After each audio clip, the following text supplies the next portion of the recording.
que ceux qui, parmi vous, ont déjà rencontré un problème de réseau, lèvent la main. Ok, vous êtes nombreux, vous êtes la raison de ma thèse. Bon, imaginez-vous dans un réseau, observez, ça pourrait être vous à surfer sur YouTube, ça pourrait être vous à texter avec votre paille. Vous pensez que c'est simple? Non, ça ne l'est pas. Vous allez voir, quand tout ce beau monde va se connecter au réseau, qu'est-ce qui va se passer? Le réseau va être saturé, vous allez avoir du mal à avancer avec le réseau. Une page web qui ne va pas s'ouvrir, un texto qui ne va pas s'envoyer, même pour recharger votre compte en crédit, vous allez avoir du mal, je vous garantis. Donc, pendant que vous vous plaignez de votre problème de message, moi, je fais des recherches pour résoudre le problème. Le problème maintenant, c'est la congestion. La congestion, si vous voulez, c'est une sorte d'embouteillage. J'ai parlé de réseau saturé normal. Le trafic est intense. Dans les heures critiques, il en résulte un embouteillage de données. Donc, pour pallier le problème, je passe par 4 étapes différentes. D'abord, je collecte des informations sur le réseau. Ça peut comprendre le débit, l'état de la file d'attente. La file d'attente, c'est quoi? Imaginez-vous dans un bus. Vous êtes pris dans un embouteillage.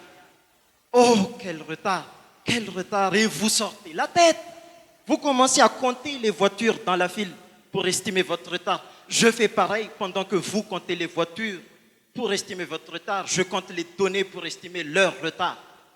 Ensuite, c'est bon de savoir s'il y a congestion ou non, mais c'est aussi et surtout de savoir à quel point du réseau est-ce que c'est congestionné. Ce n'est pas tout. Est-ce une grosse congestion, petite ou presque rien du tout? Cependant, on est quand même dans le domaine de recherche.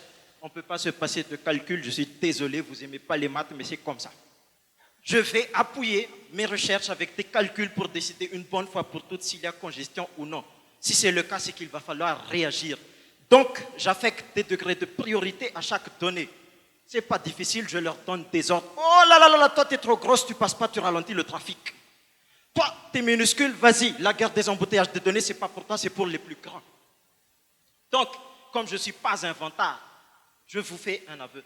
Je n'ai pas inventé ces systèmes. Mon défi véritable est d'améliorer les systèmes existants. Donc, si dans des jours de festivités, à Noël ou en fin d'année, vous vous rendez compte que vous n'avez plus ce problème de messages qui ne sont pas... Vous dansez tranquille. Pensez à moi et remerciez-moi. De près ou de loin, Cédric a sûrement contribué. Merci.